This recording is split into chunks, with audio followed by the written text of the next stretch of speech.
Hello दोस्तों, good morning. कैसे हैं आप लोग? उम्मीद करता हूँ बहुत अच्छे होंगे। आज दोस्तों मैं लेके आया हूँ पर्यावरण का बहुत ही इम्पोर्टेंट चैप्टर जो बार बार एग्ज़ाम में पूछे जाते हैं। ये एकदम सेलेक्टेड प्रश्न है जो एग्ज़ाम में बहुत बार पूछा जाता है दोस्तों, ठीक है। तो उम्मीद करूँगा कि ये वीडियो आपको पसंद आएगा। 10 में से कितने क्वेश्चन आप कर लेते हैं कमेंट करके ज़रूर बताइएगा। तो चलते हैं, पहला प्रश्न देखते हैं। पहला प्रश्न ये कह रहा है, निम्नलिखित में से कौन सरोवर या झील में तेज़ी से वृद्धि करते हैं? तेज़ी से वृद्धि करते हैं, ठीक है। मतलब तालाब में, झील में या पानी का कोई जलाशय है उसमें बहुत तेज़ी से वृद्धि करते हैं। तो 4 ऑप्शन दिया हुआ है। पहला दिया है सिंघाड़ा, दूसरा हाइड्रिला, तीसरा जलकुंभी और डी जो है नागफनी दिया हुआ है चौथा। तो इसमें से आपका ऑप्शन नंबर सी सही हो जाएगा बाबू। जलकुंभी जो है वो बहुत तेज़ी से, जलकुंभी बहुत तेज़ी से बाबू क्या करता है? विकास करता है, वृद्धि करता है, ठीक है। तो ये ऑप्शन नंबर आपका क्या हो जाएगा? सही हो जाएगा, सी। बढ़ते हैं दूसरे प्रश्न पे। दूसरा प्रश्न कह रहा है कि मरुस्थल में उगने वाले पौधे कहलाते हैं। मरुस्थल में उगने वाले पौधे क्या कहलाते हैं बाबू? यहाँ पे 4 ऑप्शन दिया हुआ है। पहला है मोजोफाइट्स, बी है हाइड्रोफाइट्स, सी है जीरोफाइट्स और डी है हेलोफाइट्स। तो ऑप्शन नंबर सी आपका सही हो जाएगा, जीरोफाइट्स। ये मरुस्थल में उगने वाले पौधों को कहते हैं क्या? जीरोफाइट्स। ये भी बहुत वेरी इंपॉर्टेंट क्वेश्चन है, एग्ज़ाम में पूछा जाता है, ठीक है। तो इसको भी नोट कर लेंगे। अगला बढ़ते हैं। तीसरा नंबर प्रश्न यह कह रहा है कि पादप वृद्धि हेतु सबसे उपयुक्त मिट्टी है। पादप वृद्धि हेतु यानी पेड़ पौधों के लिए सबसे उपयुक्त मिट्टी कौन सा है? तो यहाँ 4 ऑप्शन दिया हुआ है। पहला है बालू, दोमट मिट्टी, चिकनी मिट्टी, बजरी। तो यहाँ देखो ऑप्शन नंबर आपका बी सही हो जाएगा, दोमट मिट्टी।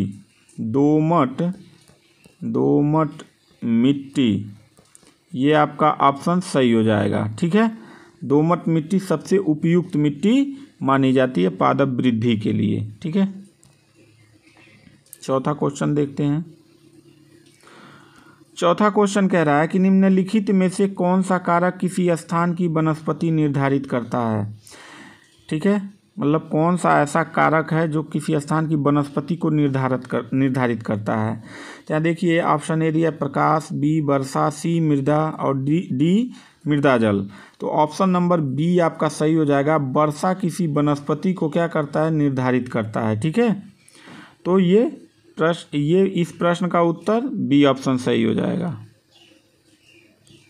आगे बढ़ें। 5वां नंबर का प्रश्न कह रहा है, 5वां कह रहा है पौधे किस प्रकार का जल अवशोषित करते हैं? तो बाबू याद रखिएगा, ये वेरी इंपॉर्टेंट क्वेश्चन है। ये एग्ज़ाम में बहुत बार पूछा गया है प्रश्न, ठीक है। और ये इसके आने की संभावना भी ज़्यादा है। तो 4 ऑप्शन दिया है, गुरुत्वीय जल, केशिका जल, आर्द्रता जल, क्रिस्टलीय जल। तो आपका बाबू हो जाएगा बी नंबर ऑप्शन, केशिका जल। केशिका बहुत इम्पॉर्टेंट है बाबू, केशिका जल। यानी पौधे जो है कहाँ से जल को करते हैं? यहाँ नीचे से, इसको कहते हैं केशिका जल, खींच के ले जाते हैं और अपना जल अवशोषित करते हैं, ठीक है। चलिए 6वां नंबर क्वेश्चन देखते हैं।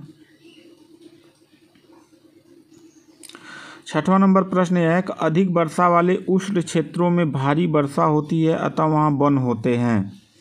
यहाँ कह रहा है उष्ण क्षेत्र में, ठीक है, भारी वर्षा होती है अतः वहाँ के वन कैसे होते हैं? वनों के प्रकार, यानी सदाहरित वन होते हैं, पर्वतीय वन होते हैं, घास वन होते हैं, मरुस्थल वन होते हैं।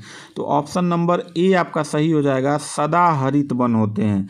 और ये बहुत इम्पॉर्टेंट प्रश्न है बाबू, ये बार बार एग्ज़ाम में पूछा जाता है। जहाँ बारिश अधिक होगा वहाँ पे हरियाली हमेशा वर्ष भर बनी रहती है। पेड़ पौधों की पत्तियाँ जो है हमेशा हरे भरे रहते हैं, इसलिए वो सदाहरित या सदाबहार वन भी कहा जाता है, ठीक है। अगले प्रश्न की तरफ बढ़ेंगे।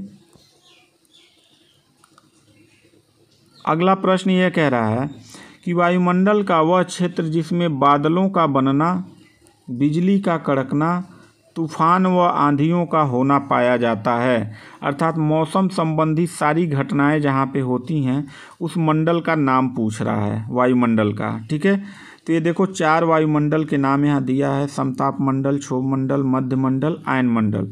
तो ऑप्शन बी आपका सही हो जाएगा। क्षोभ मंडल जो होता है इसी में मौसम संबंधी यानी मौसम संबंधी जितनी घटनाएं होती हैं, बिजली का तड़कना, आंधी आना, वर्षा होना और तूफान आना, ये सब जो है कि क्षोभ मंडल में होता है। ठीक है, पृथ्वी की जो ये लेयर बनी रहती है, कई लेयर वायुमंडल के बने रहते हैं, उसमें क्षोभ मंडल आपका सही हो जाएगा। चलिए आगे बढ़ेंगे।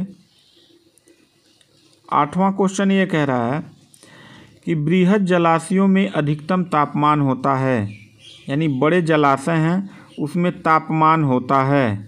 ठीक, तो तापमान का पूछ रहा है बाबू कि मतलब मान लीजिए कि कोई बृहद जलाशय है और उस पे जो है कि सूर्य का ताप आ रहा है, तो पहला लेयर गर्म होगा, दूसरा होगा, बीच का होगा, नीचे का लेयर गर्म होगा, यही पूछ रहा है।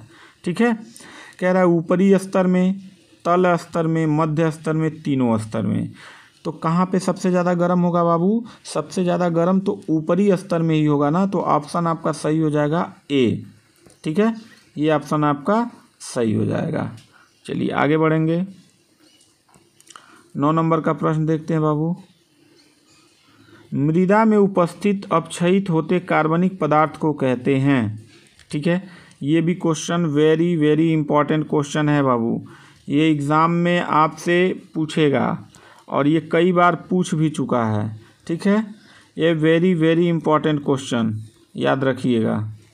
ठीक है, चलिए तो ये ऑप्शन आपका देखिए यहाँ पे 4 दिया हुआ है, ह्यूमस, श्रमिक, डफ, करकट। तो ह्यूमस जो है ये आपका ऑप्शन सही हो जाएगा। इसमें कार्बनिक पदार्थ, मिट्टी में जब कार्बनिक पदार्थ बहुत अधिक मात्रा में मिले रहते हैं तो उसको नाम दिया गया है ह्यूमस। ठीक है, तो ये ऑप्शन आपका सही हो जाएगा। ठीक है, चलिए आगे बढ़ें। लास्ट क्वेश्चन देखते हैं कि निम्नलिखित में से किस कार्य से पारिस्थितिकी संतुलन बिगड़ता है, यानी कौन सा ऐसा कार्य करेंगे जिससे हमारा पारिस्थितिकी जो तंत्र है वो बिगड़ जाएगा। ठीक है, तो यहाँ देखिए ऑप्शन दिया हुआ है, ए लकड़ी काटना, बी सामाजिक वानिकी, सी वन महोत्सव और डी वनारोपण। तो यहाँ देखिए ऑप्शन ए आपका सही हो जाएगा, लकड़ी काटना। यानी जब हम जंगल से पेड़ों को काटेंगे तो हमारा संतुलन पारिस्थितिकी का क्या हो जाएगा?